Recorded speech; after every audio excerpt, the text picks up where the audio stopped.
Punjabi radio USA ਸੁਣ ਰਹੇ ਸਾਰੇ ਸਰੋਤਿਆਂ ਨੂੰ ਬਲਵਿੰਦਰ ਕੌਰ ਵੱਲੋਂ ਪਿਆਰ ਭਰੀ ਸਤਿ ਸ਼੍ਰੀ ਅਕਾਲ। ਤੇ ਜੀ ਪ੍ਰੋਗਰਾਮ ਖਬਰ ਤੇ ਨਜ਼ਰ ਪ੍ਰੋਗਰਾਮ ਦੇ ਵਿੱਚ ਸਾਡੇ ਨਾਲ ਹੋਣਗੇ ਮੈਂਟੂ ਗੁਰਸਰੀਆ ਜੀ, ਜੋ ਭਾਰਤ ਭਰ ਵਿੱਚ ਜਾਂ ਪੰਜਾਬ ਦੇ ਵਿੱਚ ਜੋ ਵੀ ਖਬਰਸਾਰ ਆ ਉਸ 'ਤੇ ਆਪਾਂ ਝਾਤ ਮਾਰਾਂਗੇ। ਖਬਰਾਂ ਤੋਂ ਪਹਿਲਾਂ ਧੰਨਵਾਦ ਕਰਨਾ ਚਾਹਾਂਗੇ ਸਾਡੇ ਸਪਾਂਸਰ ਦਾ, ਜਿਨ੍ਹਾਂ ਨੇ ਇਸ ਪ੍ਰੋਗਰਾਮ ਨੂੰ ਸਪਾਂਸਰ ਕਰਕੇ ਆਪ ਸਭ ਤੱਕ ਪਹੁੰਚਾਇਆ ਜੀ।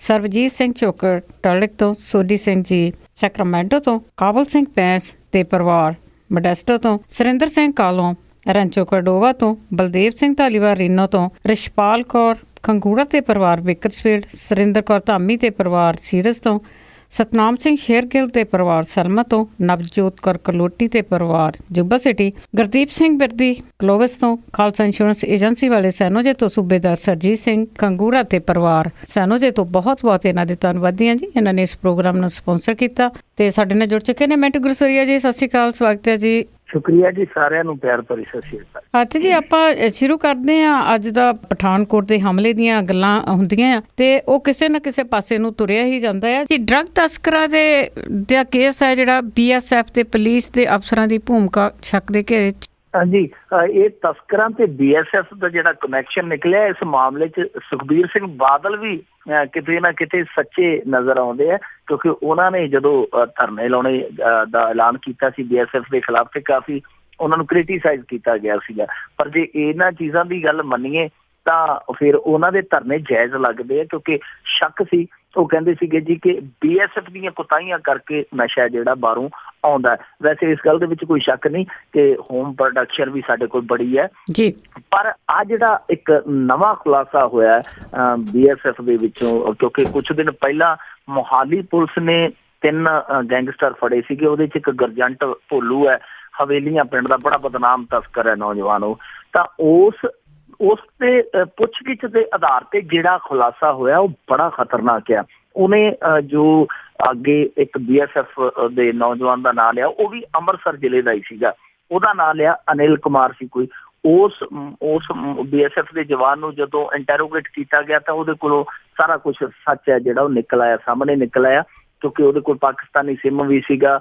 ਔਰ ਜੋ ਵੀ ਉਹ ਦੱਸਦਾ ਸੀਗਾ, ਜਿਸ ਹਿਸਾਬ ਨਾਲ WhatsApp ਦੇ ਜ਼ਰੀਏ, ਗੂਗਲ ਮੈਪ ਦੇ ਜ਼ਰੀਏ ਕਿ ਅੱਜ ਮੇਰੀ ਲੋਕੇਸ਼ਨ ਕਿੱਥੇ ਹੈ, ਬਾਰਡਰ ਤੇ ਮੇਰੀ ਡਿਊਟੀ ਕਿੱਥੇ ਹੈ, ਉਹਦਾ ਅੱਗੇ ਉਹ ਕਰਦਾ ਸੀਗਾ, ਜਾ ਕੇ ਸੰਚਾਰ ਕਰ ਦਿੰਦਾ ਸੀ। ਪਾਕਿਸਤਾਨ 'ਚ ਬੈਠਾ ਕੋਈ ਇਮਤਿਆਜ਼ ਸੀਗਾ ਉਹਨੂੰ, ਤੇ ਉਹ ਅੱਗੋਂ ਜਿਹੜਾ ਇਹਨਾਂ ਦੇ ਨਾਲ ਸੰਪਰਕ ਕਰ ਦਿੰਦਾ ਸੀ ਗੁਰਜੰਟ ਹੋਰਾਂ ਦਾ। ਫਿਰ ਇਸ ਹਿਸਾਬ ਨਾਲ ਉਹ ਕਹਿੰਦੇ ਨੇ ਕਿ 2 ਕੁਆਂਟਲ ਹੈਰੋਇਨ ਹਾਲੇ ਤੱਕ, ਹੁਣ ਤੱਕ 2 ਕੁਆਂਟਲ ਹੈਰੋਇਨ ਜਿਹੜੀ ਆ ਉਹ ਅਨਿਲ ਕੁਮਾਰ ਦੇ ਮਾਰਫਤ ਹੀ ਟੱਪੀ ਹੈ। ਸੋ ਬੜੀ ਵੱਡੀ ਖੇਪ ਜਿਹੜੀ ਹੈ ਉਹ ਉਸ BSF ਦੇ ਜਵਾਨ ਦੇ ਹੱਥੀ ਟੱਪੀ ਹੈ। ਇਹ ਪਹਿਲਾ ਮੌਕਾ ਨਹੀਂ ਹੈ ਜਦੋਂ ਇਸ ਤਰ੍ਹਾਂ ਦਾ ਮਾਮਲਾ ਸਾਹਮਣੇ ਆਇਆ। ਹਾਲਾਂਕਿ ਅਨਿਲ ਕੁਮਾਰ ਫੜਿਆ ਗਿਆ, ਉਹਨੇ 2 ਹੋਰ BSF ਦੇ ਮੁੰਡਿਆਂ ਦਾ ਨਾਂ ਲਿਆ ਕਿ 2 ਹੋਰ ਆ। ਯਾਨੀ ਇੱਕ ਤਰ੍ਹਾਂ ਨਾਲ ਕਹਿ ਲਈਏ ਕਿ ਇੱਕ ਨੈਟਵਰਕ ਹੀ ਸਾਹਮਣੇ ਆ ਰਿਹਾ ਕਿ ਜਿੱਦਾਂ ਪੂਰਾ ਇੱਕ ਗਰੁੱਪ ਹੀ ਹੁੰਦਾ। ਇਹ ਇਸ ਤੋਂ ਪਹਿਲਾਂ ਇੱਕ ਇਸੇ ਹੀ ਇਲਾਕੇ ਦਾ ਅਜਨਾਲੇ ਦਾ ਸੀ ਸ਼ਾਇਦ ਮੁੰਡਾ, ਗੁਰਪ੍ਰਤਾਪ ਸਿੰਘ ਸੀ ਸ਼ਾਇਦ ਉਹਦਾ ਨਾਂ। ਪਿਛਲੇ ਸਾਲ ਉਹਨੂੰ ਵੀ ਫੜਿਆ ਸੀਗਾ। ਉਹਦੇ ਘਰੋਂ ਵੀ ਬਹੁਤ ਵੱਡੀ ਰਕਮ ਬਰਾਮਦ ਹੋਈ ਸੀਗੀ, 1.5-2 ਕਰੋੜ ਦੇ ਲਗਭਗ। ਉਹਨੇ ਵੀ ਦੱਸਿਆ ਸੀ ਕਿ ਉਹ ਹੁਣ ਤੱਕ 70 ਕਿਲੋ ਜਿਹੜੀ ਹੈਰੋਇਨ ਹੈ ਉਹ ਟਪਾ ਚੁੱਕਾ, ਤਾਰ ਤੋਂ ਪਾਰ ਟਪਾ ਚੁੱਕਾ, ਸਿਰਫ ਪੈਸੇ ਦੇ ਲਾਲਚ 'ਚ। ਉਹ ਅਬੋਹਰ ਤੈਨਾਤ ਸੀਗਾ। ਇਹ ਵੀ ਜਿਹੜਾ ਅਨਿਲ ਕੁਮਾਰ ਹੈ, ਇਹ ਵੀ ਇੱਧਰ ਸਾਡੇ ਇਲਾਕੇ ਦੇ ਵਿੱਚ ਸ਼ਾਇਦ ਗੰਗਾ ਨਗਰ 'ਚ ਤੈਨਾਤ ਸੀਗਾ। ਇਹ ਜਿਹੜਾ ਰਾਜਸਥਾਨ ਦੇ ਹੱਦ ਤੇ ਬਾਰਡਰ ਪੈਂਦਾ ਪਾਕਿਸਤਾਨ ਦਾ, ਇਸ ਸਾਈਡ ਦੇ ਵਿੱਚੋਂ ਇਹ ਕੱਢਦੇ ਸੀਗੇ ਹੈਰੋਇਨ। ਸੋ ਇਹ ਆਪਣੇ ਆਪ ਦੇ ਵਿੱਚ ਬੜਾ ਗੰਭੀਰ ਵਿਸ਼ਾ ਕਿ ਜਿਨ੍ਹਾਂ ਦੇ ਮੋਢਿਆਂ ਤੇ ਜ਼ਿੰਮੇਵਾਰੀ ਹੈ ਕਿ ਉਹ ਮੁਸਤੈਦੀ ਦੇ ਨਾਲ ਬਾਰਡਰ ਨੂੰ ਦੇਖਣ, ਬਾਰਡਰ ਨੂੰ ਸੀਲ ਕਰਨ, ਉਹੀ ਲੋਕ, ਉਹੀ BSF ਦੇ ਜਵਾਨ ਹੈ ਜਿਹੜੇ ਉਹ ਤਸਕਰਾਂ ਦੇ ਨਾਲ ਮਿਲੇ ਹੋਏ ਆ। ਹੁਣ ਕਿਤੇ ਨਾ ਕਿਤੇ ਜਿਹੜਾ ਇਹ BSF ਨੂੰ ਆਪਣੇ ਆਪ ਸੋਚਣਾ ਪਏਗਾ ਕਿ ਇਸ ਚੀਜ਼ ਦਾ ਤੋੜ ਕਿਵੇਂ ਲੱਭਿਆ ਜਾਵੇ, ਕਿਸ ਤਰ੍ਹਾਂ ਇਹ ਆਪਣੇ ਆਪ ਨੂੰ ਇਹ ਖੰਗਾਲਣ ਕਿ ਕੌਣ ਬੰਦਾ ਹੈ ਜਿਹੜਾ ਦੂਜੇ ਪਾਸੇ ਤਾਰਾਂ ਜੋੜੀ ਬੈਠਾ ਹੈ। ਕਿਉਂਕਿ ਜੇਕਰ ਪੰਜਾਬ ਪੁਲਿਸ ਪਤਾ ਲਾ ਸਕਦੀ ਹੈ ਕਿ ਕਿਹੜਾ ਬੰਦਾ ਕਿਹਦੇ ਨਾਲ ਜੁੜਿਆ ਹੋਇਆ BSF ਦੇ ਜਵਾਨਾਂ ਨੂੰ, ਜੇ ਪੰਜਾਬ ਪੁਲਿਸ ਫੜ ਸਕਦੀ ਹੈ ਤਾਂ ਇਹਦਾ ਮਤਲਬ ਕਿ BSF ਦਾ ਜਿਹੜਾ ਅੰਦਰੂਨੀ ਤੰਤਰ ਹੈ ਉਹ ਬਿਲਕੁਲ ਨਕਾਰਾ ਹੈ। ਉਹਨਾਂ ਦਾ ਆਪਸ ਦੇ ਵਿੱਚ ਜਿਹੜਾ ਇੰਟਰਨਲ ਇੱਕ ਸਿਸਟਮ ਹੁੰਦਾ ਕਿਸੇ ਵੀ ਫੋਰਸ ਦਾ, ਉਹ ਬਿਲਕੁਲ ਖਸਤਾ ਹਾਲ ਹੈ ਕਿ ਬਾਹਰਲੀ ਫੋਰਸ ਆ ਕੇ ਉਹਨਾਂ 'ਚੋਂ ਦਾਗੀ ਬੰਦਿਆਂ ਨੂੰ ਫੜ ਲੈਂਦੀ ਹੈ, ਜਦ ਕਿ ਉਹ ਜਿਹੜੀ ਫੋਰਸ ਹੈ ਉਹ ਆਪਣੇ ਦਾਗੀ ਬੰਦਿਆਂ ਨੂੰ ਪਹਿਚਾਣ ਨਹੀਂ ਕਰ ਪਾ ਰਹੀ। ਸੋ ਇੱਕ BSF ਦਾ ਜਿਹੜਾ ਉਹ ਵੈਸੇ ਪਹਿਲਾਂ ਵੀ ਇਹਨਾਂ ਤੇ ਲੱਗਦੇ ਆਏ ਆ ਦੋਸ਼, BSF ਦਾ ਜਿਹੜਾ ਚਿਹਰਾ ਹੈ ਉਹਦੇ ਤੇ ਇੱਕ ਦਾਗ ਹੋਰ ਲੱਗਾ ਤੇ ਹੁਣ BSF ਨੂੰ ਸੋਚਣਾ ਪਏਗਾ ਕਿ ਇਸ ਤਰ੍ਹਾਂ ਦੀਆਂ ਘਟਨਾਵਾਂ ਨੂੰ ਕਿਵੇਂ ਰੋਕਿਆ ਜਾਵੇ, ਕਿਉਂਕਿ ਪਿਛਲੇ ਸਮੇਂ 'ਚ ਉਹਨਾਂ ਨੇ ਕਹਿ ਦਿੱਤਾ ਸੀ ਕਿ ਪੰਜਾਬੀਆਂ ਤੇ ਸ਼ੱਕ ਸਾਨੂੰ ਪੂਰਾ ਹੈ, ਪੰਜਾਬੀ ਹੈ ਜਿਹੜੇ ਉਹ ਸਾਡੇ ਫੋਰਸ ਦੇ ਵਿੱਚ ਇੱਕ ਤਰ੍ਹਾਂ ਨਾਲ ਕਹਿ ਲਈਏ ਕਿ ਸ਼ੱਕੀ ਨੇ। ਇਸ ਕਰਕੇ ਪੰਜਾਬੀਆਂ ਦੀ ਉਹਨਾਂ ਨੇ ਵੱਡੇ ਪੱਧਰ ਤੇ, ਜਦੋਂ ਜਗ ਪ੍ਰਤਾਪ ਕੇ ਨਾ ਇਹੋ ਜਿਹਾ ਨਾਂ ਸੀ ਮੁੰਡੇ ਦਾ, ਉਹ ਫੜਿਆ ਗਿਆ ਸੀ ਤਾਂ ਇਹਨਾਂ ਨੇ ਵੱਡੇ ਪੱਧਰ ਤੇ ਬਦਲੀਆਂ ਕਰ ਦਿੱਤੀਆਂ ਸੀ। ਇਹਨਾਂ ਕਿਹਾ ਸੀ ਕਿ ਪੰਜਾਬ ਦਾ ਕੋਈ ਵੀ ਮੁੰਡਾ ਪੰਜਾਬੀ ਬਾਰਡਰ ਤੇ ਅਸੀਂ ਨਹੀਂ ਤਾਇਨਾਤ ਕਰਾਂਗੇ। ਸੋ ਇਹ ਇਸ ਤਰ੍ਹਾਂ ਦਾ ਫੈਸਲਾ ਲਿਆ ਸੀ। ਜੇ ਇਸ ਤਰ੍ਹਾਂ ਦੇ ਫੈਸਲੇ ਲੈਣ ਤੋਂ ਬਾਅਦ ਵੀ ਇਸ ਤਰ੍ਹਾਂ ਦੇ ਮਾਮਲੇ ਸਾਹਮਣੇ ਆਉਂਦੇ ਆ ਤਾਂ ਫਿਰ ਕਿਤੇ ਨਾ ਕਿਤੇ ਇਹਨਾਂ ਨੂੰ ਆਪਣੀ ਬੁੱਕਲ 'ਚ ਮੁੜ ਝਾਕਣਾ ਪਵੇਗਾ। ਜੀ ਬਿਲਕੁਲ, ਕੁਛ ਕੁ ਮਹਿਕਮੇ ਬਚੇ ਸੀ ਜਿੱਥੇ ਇਸ ਤਰ੍ਹਾਂ ਦਾ ਨਹੀਂ ਸੀਗਾ, ਕਰਪਟ ਨਹੀਂ ਸੀਗਾ, ਪਰ ਇਹ ਮਹਿਕਮਾ ਵੀ ਜਿਹੜਾ ਉਹ ਕਰਪਟ ਹੋ ਗਿਆ। ਤੇ ਅੱਗੇ ਆਪਾਂ ਜੀ ਗੱਲ ਕਰਦੇ ਹਾਂ, ਰਾਜਨੀਤੀ ਵੱਲ ਨੂੰ ਮੁੜਦੇ ਹਾਂ। ਪੰਜਾਬ ਦੇ ਵਿੱਚ ਕੈਪਟਨ ਅਮਰਿੰਦਰ ਸਿੰਘ ਨੇ ਆਮ ਆਦਮੀ ਪਾਰਟੀ ਤੇ ਹਮਲਾ ਬੋਲਿਆ, ਬਹੁਤ ਵੱਡਾ ਹਮਲਾ ਬੋਲਿਆ ਜੀ ਕੈਪਟਨ ਅਮਰਿੰਦਰ ਸਿੰਘ ਨੇ। ਉਹ ਕਹਿੰਦੇ ਜੀ ਕਿ ਜਿਹੜੇ ਕਾਂਗਰਸ ਦੇ ਵਿੱਚ ਨਕਾਰੇ ਲੋਕ ਸੀਗੇ ਉਹਨਾਂ ਦਾ ਕੂੜਾ ਘਰ ਕਚਰਾ ਘਰ ਬਣਦੀ ਜਾ ਰਹੀ ਹੈ ਆਮ ਆਦਮੀ ਪਾਰਟੀ। ਆਮ ਆਦਮੀ ਪਾਰਟੀ ਨੂੰ ਵੈਸੇ ਕੱਲ ਪ੍ਰਕਾਸ਼ ਸਿੰਘ ਬਾਦਲ ਨੇ ਵੀ ਨਿਸ਼ਾਨੇ ਤੇ ਲਿਆ। ਉਹ ਕਹਿੰਦੇ ਜੀ ਕਿ ਇੱਕ ਛਲ ਹੈ, ਕਪਟ ਹੈ ਆਮ ਆਦਮੀ ਪਾਰਟੀ, ਜਿਹੜਾ ਛਲਾਵਿਆਂ ਦਾ ਦਲ ਹੈ ਔਰ ਇਹਨਾਂ ਨੇ ਧੋਖੇ ਨਾਲ ਦਿੱਲੀ 'ਚ ਸੱਤਾ ਹਥਿਆ ਲਈ, ਉਸ ਤੋਂ ਬਾਅਦ ਕੱਖ ਵੀ ਨਹੀਂ ਕੀਤਾ। ਫਿਰ ਕੈਪਟਨ ਅਮਰਿੰਦਰ ਸਿੰਘ ਨੇ ਵੀ ਸਾਵਾਂ ਹੀ ਹਮਲਾ ਬੋਲਿਆ ਆਮ ਆਦਮੀ ਪਾਰਟੀ ਤੇ ਕਿ ਇਹ ਜਿਹੜੇ ਕਾਂਗਰਸ ਦੇ ਨਕਾਰੇ ਲੋਕ ਹੈ ਉਹਨਾਂ ਲਈ ਕੂੜਾ ਘਰ ਬਣਦੀ ਜਾ ਰਹੀ ਹੈ। ਪਰ ਕੈਪਟਨ ਅਮਰਿੰਦਰ ਸਿੰਘ ਹੁਣ ਇਹਨਾਂ ਤੱਤਾਂ ਬੋਲਦੇ ਜਾਂਦੇ ਆ, ਕਿਉਂ, ਕੀ ਕਾਰਨ ਹੈ, ਇਹ ਤੇ ਸਮਝ ਤੋਂ ਬਾਹਰ ਹੈ। ਪਰ ਇਕੱਲੇ ਕਾਂਗਰਸੀ ਨਹੀਂ, ਜਿਹੜੀ ਆਮ ਆਦਮੀ ਪਾਰਟੀ ਹੈ ਉਹਦੇ ਲਈ ਇਹ ਤਾਂ ਬਹੁਤ ਸਾਰੇ ਲੋਕ ਜਾ ਰਹੇ ਆ। ਅਕਾਲੀ ਦਲਾਂ ਦੇ ਜਥੇਦਾਰ ਵੀ ਹੁਣ ਤੇ ਉਧਰ ਨੂੰ ਤੁਰ ਪਏ ਆ। ਗਿੱਦੜਵੇ ਦਾ ਕਿਹਨਾਂ ਨੇ ਸ਼ਾਮਲ ਕੀਤਾ, ਬੈਂਸ ਬ੍ਰਦਰਸ ਹੈ ਜਿਹੜੇ, ਉਹ ਵੀ ਹੁਣ ਲਾਈ ਖੜੇ ਆ ਟੇਕ। ਉਹਨਾਂ ਦਾ ਵੀ ਤਕਰੀਬਨ ਜਿਹੜਾ ਮਸਲਾ ਹੈ ਉਹ ਫੈਸਲਾ ਦੌਰ ਦੇ ਵਿੱਚ ਪਹੁੰਚ ਚੁੱਕਾ। ਇਹ ਯਾਨੀ ਕਾਲੇ ਕਾਂਗਰਸੀ ਨਹੀਂ, ਦੂਸਰੀਆਂ ਦਲਾਂ ਤੋਂ ਵੀ ਜਾ ਰਹੇ ਆ। ਔਰ ਦੂਜੀ ਗੱਲ, ਜਿਨ੍ਹਾਂ ਨੂੰ ਇਹਨਾਂ ਨੇ ਕਿਹਾ ਕਿ ਇਹ ਜਿਹੜੇ ਲੋਕ ਸੀਗੇ ਕਾਂਗਰਸ ਦੇ ਵਿੱਚ ਨਕਾਰੇ ਸੀਗੇ, ਲੋਕਾਂ ਵੱਲੋਂ ਹਾਰੇ ਹੋਏ, ਇਹਨਾਂ ਦੀ ਕਦੇ ਜਿੱਤਣ ਦੀ ਸੰਭਾਵਨਾ ਨਹੀਂ ਸੀ ਤੇ ਨਾ ਹੀ ਅਸੀਂ ਇਹਨਾਂ ਨੂੰ ਚੋਣ ਲੜਾਉਣੀ ਸੀ। ਜਿਹੜੇ ਲੋਕ ਜਾ ਰਹੇ ਆ ਉਹ ਨਕਾਰੇ ਸੀਗੇ, ਉਹਨਾਂ ਦੀ ਇੱਕ ਕੂੜਾ ਘਰ ਬਣਦੀ ਜਾ ਰਹੀ ਹੈ। ਪਰ ਕੱਲ ਜਿਹੜੇ ਇੱਕ ਅਮਨ ਅਰੋੜਾ ਸ਼ਾਮਲ ਹੋਏ ਆ ਕਾਂਗਰਸ ਦੇ ਆਮ ਆਦਮੀ ਪਾਰਟੀ 'ਚ, ਅਮਨ ਅਰੋੜਾ, ਭਗਵਾਨ ਦਾਸ ਅਰੋੜਾ ਮੰਤਰੀ ਹੁੰਦੇ ਸੀ ਬੇਅੰਤ ਸਿੰਘ ਦੀ ਵਜ਼ਾਰਤ ਦੇ ਵਿੱਚ, ਉਹਨਾਂ ਦੇ ਪੁੱਤਰ ਜਿਹੜੇ ਕੱਲ ਇਹ ਛੱਡ ਕੇ ਗਏ ਕਾਂਗਰਸ ਆਮ ਆਦਮੀ ਪਾਰਟੀ 'ਚ, ਉਹ ਮੌਜੂਦਾ ਸਮੇਂ 'ਚ ਹਲਕਾ ਇੰਚਾਰਜ ਸੀ ਕਾਂਗਰਸ ਦੇ। ਤਾਂ ਫਿਰ ਕੈਪਟਨ ਅਮਰਿੰਦਰ ਸਿੰਘ ਨੂੰ ਪੁੱਛਣਾ ਪਵੇਗਾ ਕਿ ਜੇਕਰ ਤੁਸੀਂ ਇਹਨਾਂ ਨੂੰ ਕੂੜਾ ਕਚਰਾ ਸਮਝਦੇ ਹੋ ਤਾਂ ਫਿਰ ਇਹ ਕੂੜਾ ਕਚਰਾ ਤੁਸੀਂ ਹਲਕਾ ਇੰਚਾਰਜ ਕਿਉਂ ਲਾਏ ਹੋਏ ਆ। ਜੀ ਜੀ ਬਿਲਕੁਲ, ਇਹ ਗੱਲ ਤੇ ਬਣਦੀ ਹੈ। ਤੇ ਅੱਗੇ ਆਪਾਂ ਜੀ ਪੰਜਾਬ ਦੇ ਵਿਕਾਸ ਦੀ ਗੱਲ ਕਰਦੇ ਹਾਂ। ਕਈ ਵਾਰੀ ਸਾਡੇ ਉਪ ਮੁੱਖ ਮੰਤਰੀ ਆ ਉਹ ਬਿਆਨ ਦੇ ਚੁੱਕੇ ਆ ਕਿ ਜਿਹੜਾ ਪੰਜਾਬ ਆ ਉਹ ਨੰਬਰ 1 ਆ। ਤੇ ਇਹ ਤਾਂ ਨਹੀਂ ਪਤਾ ਵੀ ਨੰਬਰ 1 ਕਾਹਦੇ ਲਈ ਕਹਿੰਦੇ, ਪਰ ਵਿਕਾਸ ਕਾਰਜਾਂ ਦੇ ਵਿੱਚ ਦੇਖਿਆ ਜਾਵੇ ਤੇ ਪੰਜਾਬ ਦਾ ਹਾਲ ਬਿਹਾਰ ਤੋਂ ਵੀ ਮਾੜਾ ਜੀ। ਇਹ ਆਪਣੇ ਆਪ ਦੇ ਵਿੱਚ ਹੁਣ ਸਾਡੀ ਇੱਕ ਸ਼ਰਮਨਾਕ ਸਥਿਤੀ ਬਣਦੀ ਜਾ ਰਹੀ ਹੈ ਕਿ ਅਸੀਂ ਹੁਣ ਪਹਿਲੇ ਨੰਬਰਾਂ 'ਚ ਉਹ ਨਹੀਂ ਹੈ, ਮੋਹਰੀ ਨਹੀਂ ਹੈ, ਪਿਛਲੇ ਨੰਬਰਾਂ 'ਚ ਅਸੀਂ ਮੋਹਰੀ ਹਾਂ। ਜਿਹੜਾ ਫਾਡੀ ਪੁਣਾ ਹੁੰਦਾ ਉਹਦੇ 'ਚ ਅਸੀਂ ਪਹਿਲੇ ਨੰਬਰ ਤੇ ਉਧਰ ਨੂੰ ਵੱਧ ਰਹੇ ਹਾਂ। ਪਹਿਲੇ ਨੰਬਰ ਜਿਹੜੇ ਹੁੰਦੇ ਆ ਸ਼ੁਰੂ ਦੇ, ਉਹਦੇ ਵਿੱਚੋਂ ਅਸੀਂ ਫਿਸਡੀ ਬਣਦੇ ਜਾ ਰਹੇ ਹਾਂ। ਹੁਣ RBI ਦੀ ਇਹ ਰਿਪੋਰਟ ਜਾਰੀ ਹੋਈ ਹੈ ਜੀ, ਕੋਈ ਕਿਸੇ ਹੋਰ ਮੀਡੀਆ ਰਿਪੋਰਟ ਨੂੰ ਜਾਂ ਕਿਸੇ ਹੋਰ ਸੰਸਥਾ ਦੇ ਅੰਕੜਿਆਂ ਨੂੰ ਸਾਡੇ ਮਾਨਯੋਗ ਉਪ ਮੁੱਖ ਮੰਤਰੀ ਠੁਕਰਾ ਦਿੰਦੇ ਆ ਜੀ ਕਿ ਇਹ ਸਾਜ਼ਿਸ਼ ਹੈ, ਇਹ ਸਰਕਾਰ ਨੂੰ ਬਦਨਾਮ ਕਰਨ ਦੀ ਨੀਤੀ ਹੈ।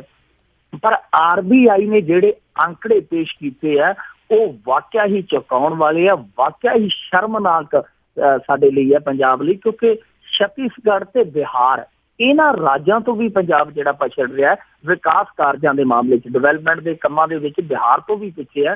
ਤੇ ਨਾਨ ਡਿਵੈਲਪਮੈਂਟ ਦੇ ਮਾਮਲੇ 'ਚ ਪੰਜਾਬ ਹੈ ਜਿਹੜਾ ਮੁਲਕ ਦੇ ਵਿੱਚੋਂ ਨੰਬਰ 1 ਆ। ਹੁਣ ਇਹਦਾ ਕਾਰਨ ਜੇ ਲੱਭੀਏ, ਮੂਲ ਤੌਰ ਤੇ ਕਾਰਨ ਇਹ ਹੈ ਜੀ ਕਿ ਜਿਹੜੀ ਇਹਨਾਂ ਦੀ ਆਮਦਨ ਹੈ ਲਗਾਤਾਰ ਘਟ ਰਹੀ ਹੈ। ਜਿਹੜੇ ਖਰਚੇ ਆ ਜਿਵੇਂ ਹੁਣ ਨਾਨ ਡਿਵੈਲਪਮੈਂਟ ਕੰਮ ਕਹਿ ਦਿੰਦੇ, ਜਿਵੇਂ ਆਪਾਂ ਵੇਤਨ ਹੈ, ਤਨਖਾਹ ਆ, ਪੈਨਸ਼ਨ ਹੈ, ਵਿਆਜ ਹੈ, ਕਰਜ਼ਿਆਂ ਦਾ ਜਿਹੜਾ ਪਾਵਰ ਸਬਸਿਡੀ, ਬਿਜਲੀ ਦੀ ਜਿਹੜੀ ਸਬਸਿਡੀ ਦਿੰਦੇ ਆ ਮੋਟਰਾਂ ਨੂੰ, ਆਟਾ ਦਾਲ ਸਕੀਮ, ਇਹੋ ਜਿਹੇ ਨਾਨ ਡਿਵੈਲਪਮੈਂਟ ਜਿਹੜੇ ਖਰਚੇ ਆ ਉਹਦੇ 'ਚ ਪੰਜਾਬ ਹੈ ਜਿਹੜਾ ਉਹਦਾ 57% ਬਜਟ ਚਲਾ ਜਾਂਦਾ, 57% ਬਜਟ। ਤੇ ਦੂਸਰੇ ਜਿਹੜਾ ਬਚਿਆ ਬਜਟ ਹੈ ਦੂਸਰੇ ਸਾਰੇ ਵਿਕਾਸ ਕਾਰਜ ਉਹਦੇ ਨਾਲ ਹੁੰਦੇ ਆ। ਸੋ ਇਹ ਆਪਣੇ ਆਪ ਦੇ ਵਿੱਚ ਪੰਜਾਬ ਲਈ ਬਹੁਤ ਜ਼ਿਆਦਾ ਨਾਜ਼ੁਕ ਸਥਿਤੀ ਹੈ, ਕਿਉਂਕਿ ਤੁਸੀਂ ਦੇਖੋ ਹੁਣ ਛੋਟੇ ਜਿਹੇ ਮੈਂ ਉਦਾਹਰਨ ਦੇਈ ਜਾਂਦਾ ਕਿ ਵੇਤਨ 'ਚ ਇਹਨਾਂ ਦਾ ਜਿਹੜਾ ਤਨਖਾਹ ਦੇ ਵਿੱਚ ਹੈ ਉਹ 18,354 ਕਰੋੜ ਚਲਾ ਜਾਂਦਾ, ਪੈਨਸ਼ਨ ਤੇ ਰਿਟਾਇਰਮੈਂਟ ਦੇ ਵਿੱਚ ਇਹਨਾਂ ਦਾ 7182 ਕਰੋੜ ਚਲਾ ਜਾਂਦਾ। ਇਸ ਤੋਂ ਇਲਾਵਾ 9900 ਕਰੋੜ ਰੁਪਇਆ ਇਹਨਾਂ ਦਾ ਵਿਆਜ ਦੇ ਵਿੱਚ ਜਾਂਦਾ, 9900 ਕਰੋੜ ਰੁਪਇਆ ਉਹ ਵਿਆਜ ਤਾਰਨ ਲਈ ਇਹਨਾਂ ਨੂੰ ਅੱਗੇ ਹੋਰ ਵਿਆਜ ਜਿਹੜਾ ਕਰਜ਼ਾ ਚੁੱਕਣਾ ਪੈਂਦਾ। ਇਸ ਤਰ੍ਹਾਂ 2984 ਕਰੋੜ ਹੈ ਜਿਹੜਾ ਉਹ ਪਾਵਰ ਸਬਸਿਡੀ 'ਚ ਜਾਂਦਾ ਹੈ, ਯਾਨੀ ਇਹ ਜਿਹੜੀ ਬਿਜਲੀ ਸਬਸਿਡੀ ਦਿੱਤੀ ਹੋਈ ਹੈ ਮੋਟਰਾਂ ਨੂੰ ਉਹਦੇ 'ਚ ਚਲਾ ਜਾਂਦਾ ਹੈ। ਸੋ ਬਹੁਤ ਸਾਰਾ ਪੈਸਾ ਜਿਹੜਾ ਪੰਜਾਬ ਦਾ ਇਹਨਾਂ ਸਕੀਮਾਂ 'ਚ ਇਹਨਾਂ ਚੀਜ਼ਾਂ 'ਚ ਚਲਾ ਜਾਂਦਾ ਹੈ, ਜਦ ਕਿ ਜਿਹੜੀ ਆਮਦਨ ਹੈ ਉਹ ਵੇਖੋ ਤਾਂ ਇਹਨਾਂ ਨੇ ਟਾਰਗੇਟ ਇਸ ਸਾਲ 2015-16 ਦੇ ਵਿੱਚ ਲਾਇਆ ਸੀਗਾ ਵੈਟ ਤੋਂ, ਜਿਹੜੀ ਇਹਨਾਂ ਨੇ ਕਲੈਕਸ਼ਨ ਹੋਣੀ ਸੀ 17,851 ਕਰੋੜ, ਜਿਹੜਾ ਟਾਰਗੇਟ ਸੀਗਾ ਉਹਦੇ ਤੋਂ ਵੀ ਵੱਧ ਇਹਨਾਂ ਦਾ ਕੱਲੀਆਂ ਤਨਖਾਹਾਂ 'ਚ ਹੀ ਚਲਾ ਗਿਆ। ਪਤਾ ਨਹੀਂ 18,000 ਤੋਂ ਉੱਤੇ ਇਹਨਾਂ ਦਾ ਤਨਖਾਹਾਂ 'ਚ ਹੀ ਚਲਾ ਗਿਆ, ਜਿਹੜੀ ਕਲੈਕਸ਼ਨ ਸੀ ਉਹਦੇ ਤੋਂ ਵੱਧ ਕੱਲੀਆਂ ਤਨਖਾਹਾਂ 'ਚ ਚਲਾ ਗਿਆ। ਸੋ ਇਸ ਮਾਮਲੇ 'ਚ ਪੰਜਾਬ ਹੈ ਜਿਹੜਾ ਉਹ ਪਛੜਦਾ ਜਾ ਰਿਹਾ ਕਿ ਨੀਤੀਆਂ ਜਿਹੜੀਆਂ ਸਰਕਾਰ ਦੀਆਂ ਸੀਗੀਆਂ ਉਹ ਲਗਾਤਾਰ ਨਾਕਾਮ ਹੋਈਆਂ। ਨਾਨ ਡਿਵੈਲਪਮੈਂਟ ਜਿਹੜੇ ਖਰਚੇ ਸੀ ਉਹ ਵੱਧ ਗਏ, ਡਿਵੈਲਪਮੈਂਟ ਦੇ ਜਿਹੜੇ ਖਰਚੇ ਸੀਗੇ ਉਹ ਘਟ ਗਏ। ਇਸ ਤਰ੍ਹਾਂ ਇੱਕ ਹੋਰ ਜਿਹੜਾ ਨੁਕਤਾ ਪੰਜਾਬ ਸਰਕਾਰ ਦੇ ਹੱਕ 'ਚ ਜਾਂਦਾ ਹੈ ਕਿ ਜਿਸ ਤਰ੍ਹਾਂ ਇਹਨਾਂ ਨੇ ਪਾਵਰ ਸਬਸਿਡੀ ਦੇ ਵਿੱਚ ਖਰਚਾ ਘੱਟ ਕੀਤਾ ਸੀ, ਕਟੌਤੀ ਕੀਤੀ ਸੀ, ਕਿਉਂਕਿ ਜਦੋਂ ਇਹਨਾਂ ਨੇ 2014-15 'ਚ ਦਿੱਤੀ ਸੀਗੀ ਪਾਵਰ ਸਬਸਿਡੀ ਤਾਂ ਉਦੋਂ 2504 ਕਰੋੜ ਸੀਗੀ, ਜਦੋਂ 2013-14 'ਚ ਦਿੱਤੀ ਸੀ ਤਾਂ ਉਦੋਂ 4815 ਕਰੋੜ ਸੀਗੀ। ਤੇ ਇਹ ਯਾਨੀ ਇੱਕ ਬਹੁਤ ਵੱਡਾ ਅੰਤਰ ਆ ਗਿਆ ਸੀਗਾ 2013-14 ਤੋਂ 2015-16 ਦੇ ਆਉਂਦਿਆਂ ਕਿ ਇਹਨਾਂ ਨੇ ਕਟੌਤੀ ਕਰ ਦਿੱਤੀ, ਉਹ ਅਲੱਗ ਕਰ ਦਿੱਤੀਆਂ ਲਾਈਨਾਂ, ਹੋਰ ਬਹੁਤ ਇਹਨਾਂ ਨੇ ਕੰਮ ਕੀਤੇ ਪਾਵਰ ਦੇ ਖੇਤਰ ਦੇ ਵਿੱਚ, ਤੇ ਉਹ ਕਟੌਤੀ ਹੋ ਗਈ। ਇਸ ਤਰ੍ਹਾਂ ਦੀ ਕਟੌਤੀ ਦੀ ਜ਼ਰੂਰਤ ਹੈ ਕਿ ਜਿਹੜੇ ਨਾਨ ਡਿਵੈਲਪਮੈਂਟ ਖਰਚੇ ਉਹਨਾਂ ਦੇ ਵਿੱਚ ਕਟੌਤੀਆਂ ਕਰਕੇ ਜਿਹੜੀ ਇਨਕਮ ਹੈ ਵਧਾਈ ਜਾਵੇ। ਪਰ ਹੁਣ ਮਸਲਾ ਇਹ ਹੈ ਕਿ 2016 ਆ ਗਿਆ, ਚੁਣਾਵੀ ਵਰ੍ਹਾ, ਚੋਣ ਦਾ ਸਾਲ ਹੈ, ਲੱਗਦਾ ਨਹੀਂ ਕਿ ਸਰਕਾਰ ਕੁਝ ਸਖਤੀ ਕਰ ਪਾਏਗੀ। ਇਸ ਤਰ੍ਹਾਂ ਲੱਗਦਾ ਕਿ ਕਰਜ਼ਾ ਹੋਰ ਚੁੱਕਿਆ ਜਾਵੇਗਾ ਕਿ ਸਰਕਾਰ ਹੈ ਜਿਹੜੀ ਫਿਰ ਦੁਹਰਾਈ ਜਾਵੇ, ਤੇ ਇਸ ਦੁਹਰਾਵਪਣ ਦੇ ਵਿੱਚ ਜਿਹੜਾ ਪੰਜਾਬ ਦਾ ਹਾਲ ਆ ਉਹ ਇਸ ਤੋਂ ਵੀ ਬੁਰਾ ਹੋਏਗਾ। ਹੁਣ ਚੰਗਾ ਹੋਣ ਦਾ ਆਸਾਰ ਨਜ਼ਰ ਨਹੀਂ ਆਉਂਦਾ।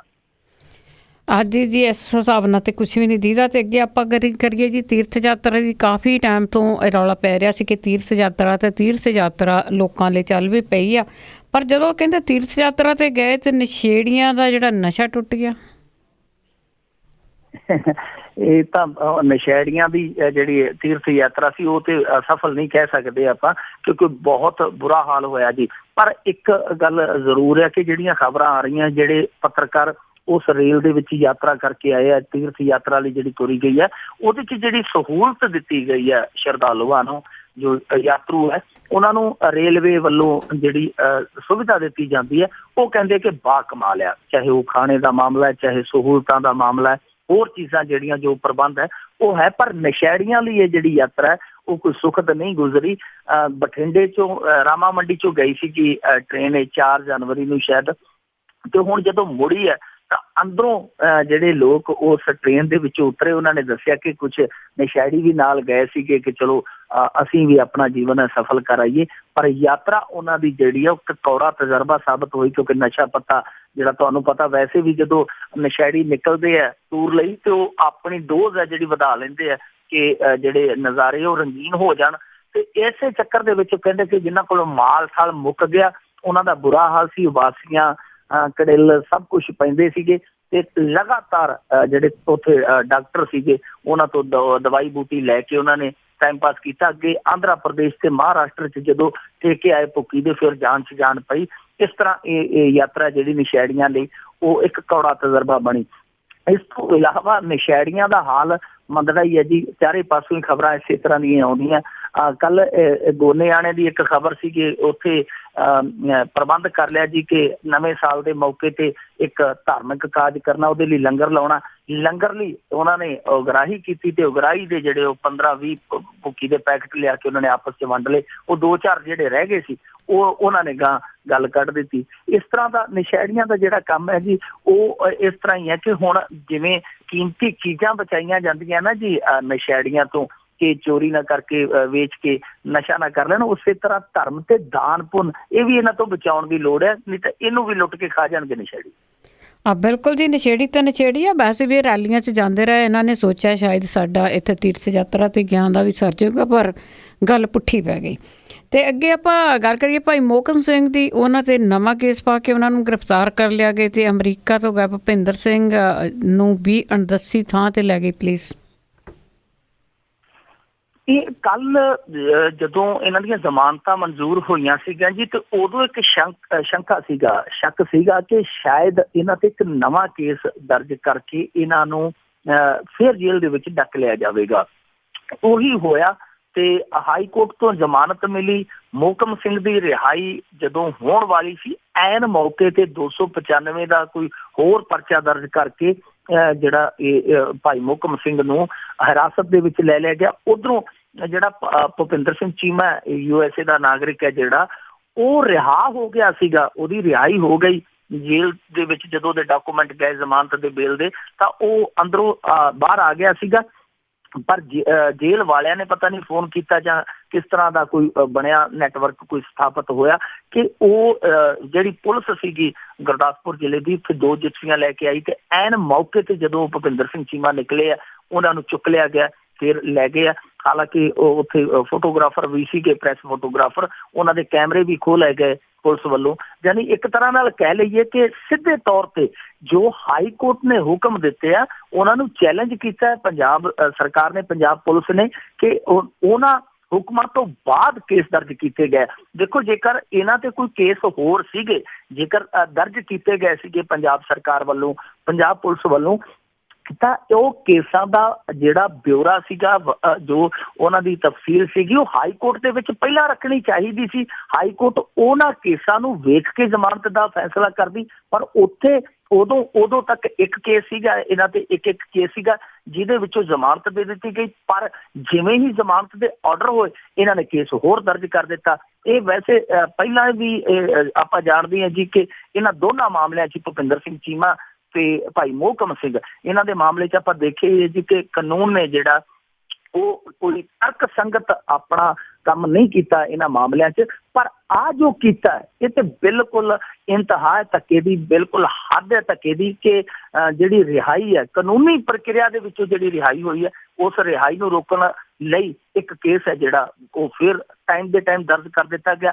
ਅੱਗੇ ਅਸੀਂ ਸੁਣਦੇ ਹੁੰਦੇ ਸੀਗੇ ਕਿ ਜਦੋਂ ਖਾੜਕੂਵਾਦ ਦਾ ਦੌਰ ਸੀਗਾ, ਉਦੋਂ ਇਸ ਤਰ੍ਹਾਂ ਕਰਦੇ ਹੁੰਦੇ ਸੀ ਕਿ ਜੇਕਰ ਕਿਸੇ ਨੂੰ ਜ਼ਮਾਨਤ ਮਿਲਦੀ ਤੇ ਉਹਨੂੰ ਡਿਊਟੀ ਦੇ ਅੱਗੋਂ ਚੁੱਕ ਲਿਆ ਜਾਂਦਾ ਸੀ। ਪਰ ਉਹ ਸਮਾਂ ਲੱਗਦਾ ਪੰਜਾਬ ਦੇ ਭਾਗਾਂ 'ਚੋਂ ਹਾਲੇ ਟਲਿਆ ਨਹੀਂ। ਉਹ ਸਮਾਂ ਹਾਲੇ ਵੀ ਹੈ। ਇਹ ਜ਼ਰੂਰ ਹੈ ਕਿ ਉਦੋਂ ਤੇ ਅੱਜ ਦੇ ਹਾਕਮ ਬਦਲ ਗਏ, ਚਿਹਰੇ ਬਦਲ ਗਏ ਕੁਰਸੀਆਂ ਤੋਂ, ਪਰ ਕੰਮ ਹੈ ਜਿਹੜੇ ਉਹ ਅੱਜ ਵੀ ਨਿਰੰਤਰ ਚੱਲ ਰਹੇ ਆ।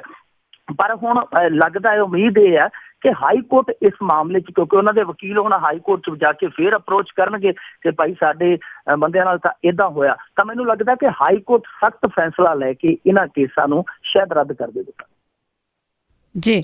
ਤੇ ਅੱਗੇ ਆਪਾਂ ਗੱਲ ਕਰੀਏ ਜੀ ਫਿਰੋਜ਼ਪੁਰ ਦੀ, ਉੱਥੇ 2 ਕੈਦੀਆਂ ਦੀ ਮੌਤ। ਆਪਾਂ ਕੁਝ ਦਿਨ ਪਹਿਲਾਂ ਹੀ ਗੱਲ ਕੀਤੀ ਸੀਗੀ ਜੀ ਕਿ ਪੰਜਾਬ ਦੀਆਂ ਜੇਲ੍ਹਾਂ 'ਚ ਇਸ ਸਮੇਂ ਸੈਂਕੜੇ ਕੈਦੀ ਬਿਮਾਰ ਆ ਜੀ, ਕਿਉਂਕਿ ਪੰਜਾਬ ਸਰਕਾਰ ਨੂੰ ਇਹਨਾਂ ਚੀਜ਼ਾਂ ਵੱਲ ਧਿਆਨ ਦੇਣ ਦੀ ਪਤਾ ਨਹੀਂ, ਨਾ ਤਾਂ ਉਹ ਲੋੜ ਸਮਝਦੀ ਹੈ ਤੇ ਨਾ ਹੀ ਕੋਈ ਉਹਨਾਂ ਨੂੰ ਕੋਈ ਸਮਝਾਉਣ ਵਾਲਾ, ਕੋਈ ਸਲਾਹ ਦੇਣ ਵਾਲਾ ਉਹ ਸਲਾਹਕਾਰਾਂ ਦੀ ਫੌਜ ਦੇ ਵਿੱਚ।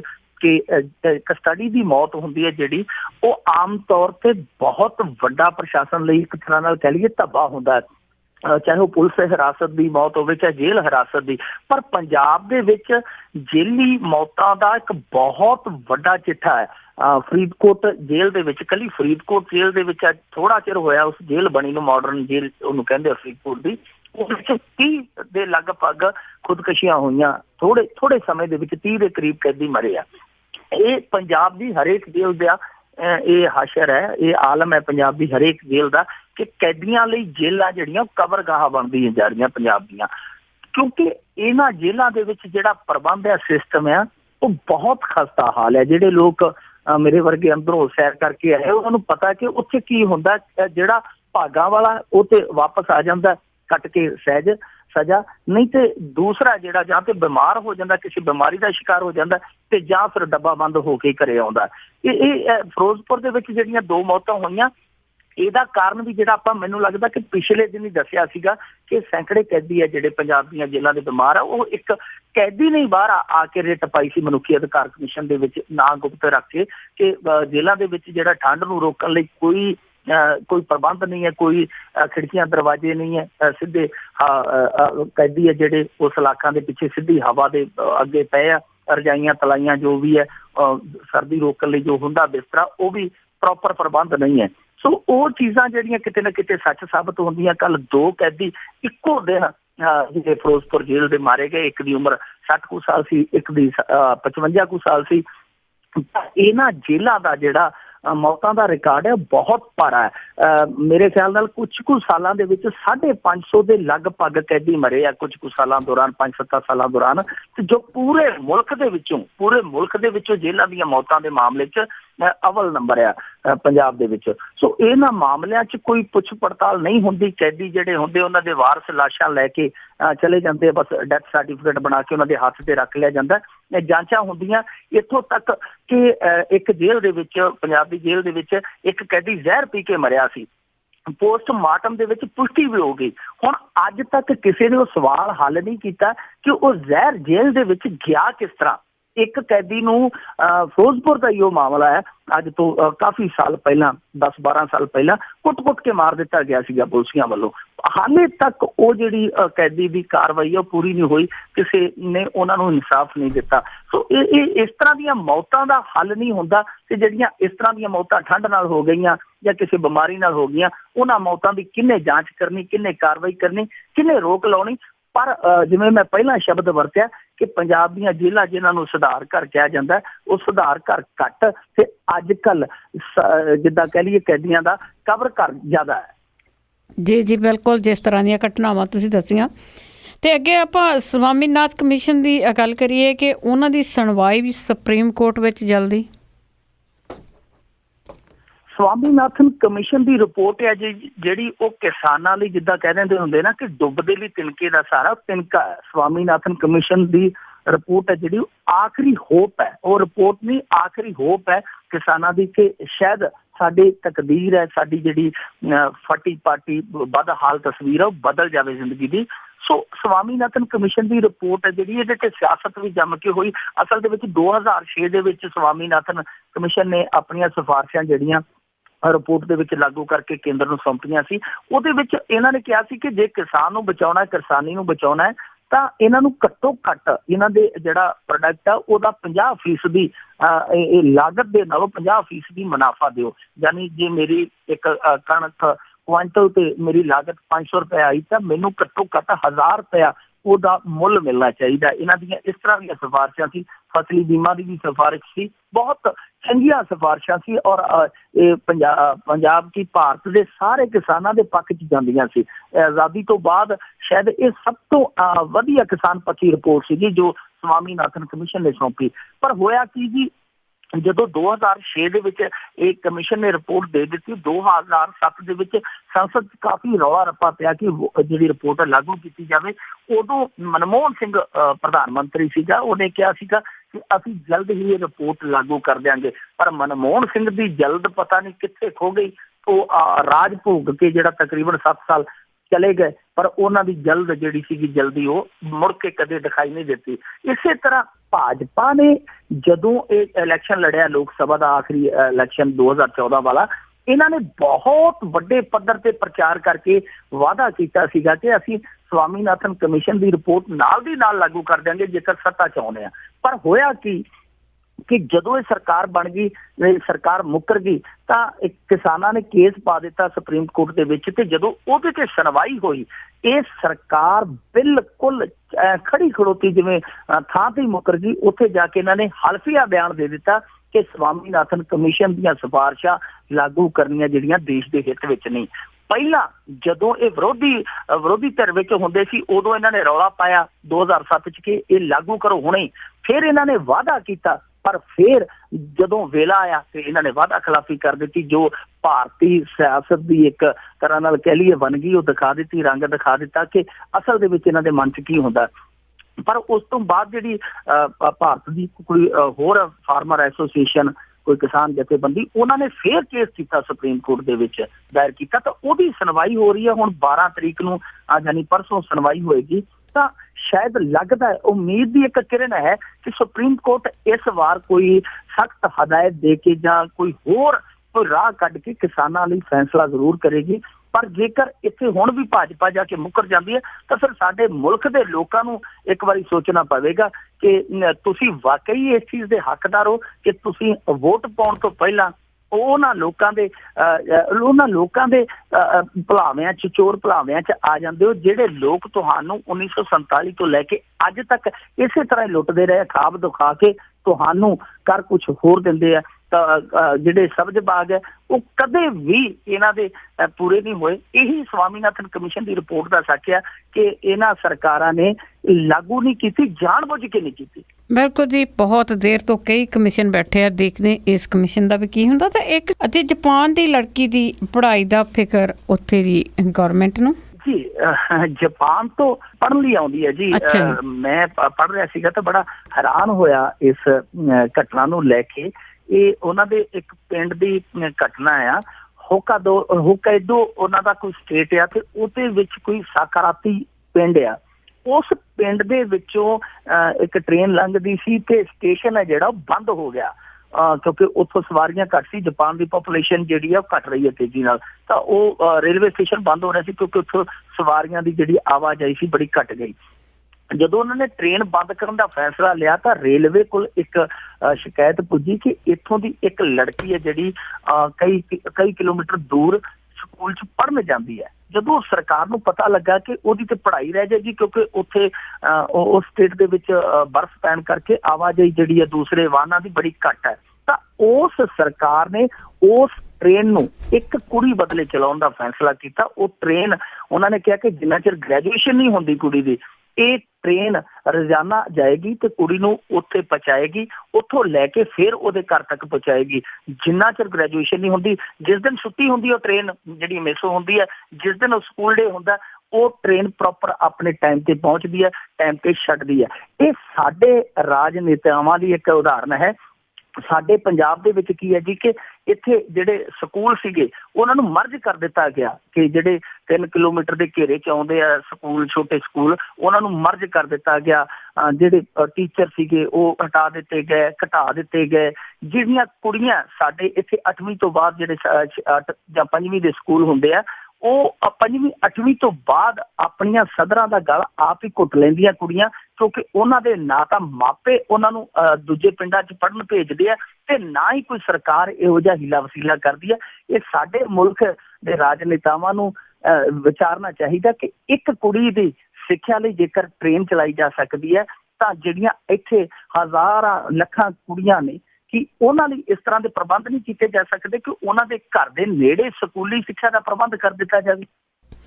ਜੀ ਜੀ ਬਿਲਕੁਲ, ਬਹੁਤ ਟਾਈਮ ਲੱਗੂਗਾ। ਬਹੁਤ ਬਹੁਤ ਤੁਹਾਡਾ ਧੰਨਵਾਦ, ਤੁਸੀਂ ਸਾਡੇ ਨਾਲ ਜੁੜੇ ਤੇ ਖਬਰਾਂ ਤੇ ਨਜ਼ਰ ਮਾਰੀ। ਸ਼ੁਕਰੀਆ ਜੀ, ਧੰਨਵਾਦ ਜੀ। ਸਰੋਤੇ ਸਾਡੇ ਨਾਲ ਜੁੜੇ ਮੈਂਟੂ ਗੁਰਸਰੀਆ ਜੀ, ਜੋ ਦੱਸਦੇ ਨੇ ਕਿ ਉੱਥੇ ਕੀ ਕੁਛ ਹੋ ਰਿਹਾ। ਤੇ ਅਖੀਰ ਦੇ ਵਿੱਚ ਜੀ ਆਜਨਾਮਾ, ਚੋਣ ਲੜਨ ਨੂੰ ਚੜੇ ਹਨ ਕਾਂਗਰਸੀਏ, ਵੱਖ-ਵੱਖ ਹਨ ਬੋਲ ਰਹੇ ਬੋਲ ਵੇਲੀ, ਬਾਹਰੋਂ ਏਕੇ ਦਾ ਦੇਣ ਪ੍ਰਭਾਵ ਲੱਗਦੇ, ਵਿੱਚੋਂ ਮੌਕੇ ਨੂੰ ਰਹੇ ਹਨ ਤੋਲ ਵੇਲੀ। ਇੱਕ ਦਿੱਲੀ ਨੂੰ ਹਾਜ਼ਰੀ ਭਰਨ ਜਾਂਦੇ, ਦੂਜੇ ਹੁੰਦੇ ਹੀ ਰਾਹੁਲ ਦੇ ਕੋਲ ਵੇਲੀ। ਕੰਮ ਕੌਡੀ ਦਾ ਕਦੀ ਨਾ ਕਰਨ ਹੇਠਾਂ, ਦਿੱਲੀ ਪਹੁੰਚ ਕੇ ਕੁੱਟਦੇ ਢੋਲ ਵੇਲੀ। ਅੱਗੂ ਰੋਜ਼ ਹੀ ਕੋਈ ਹੈ ਛੱਡੀ ਜਾਂਦਾ, ਛੱਡ ਕੇ ਰਹੇ ਉਹ ਭੱਜ ਵੇਲੀ। ਫੁੱਟ ਪਾਰਟੀ ਦੀ ਜੜੀ ਬਹੀ ਜਾਂਦੀ, ਡੱਡੂ ਵਾਲੇ ਛੜੱਪੇ ਰਹੇ ਵੱਜ ਵੇਲੀ। ਫੁੱਟ ਪਾਰਟੀ ਦੀ ਜੜੀ ਬਹੀ ਜਾਂਦੇ, ਡੱਡੂ ਵਾਲੇ ਛੜੱਪੇ ਵੱਜ ਵੇਲੀ। ਇਹ ਸੀ ਅੱਜ ਦਾ ਖਬਰ ਤੇ ਨਜ਼ਰ ਪ੍ਰੋਗਰਾਮ। ਹੁਣ ਅਗਲੇ ਬੁਲਟਨ ਤੱਕ ਬਲਵਿੰਦਰ ਕੌਰ ਵੱਲੋਂ ਸਾਰੇ ਹੀ ਸਰੋਤਿਆਂ ਨੂੰ ਪਿਆਰ ਭਰੀ ਸਤਿ ਸ੍ਰੀ ਅਕਾਲ।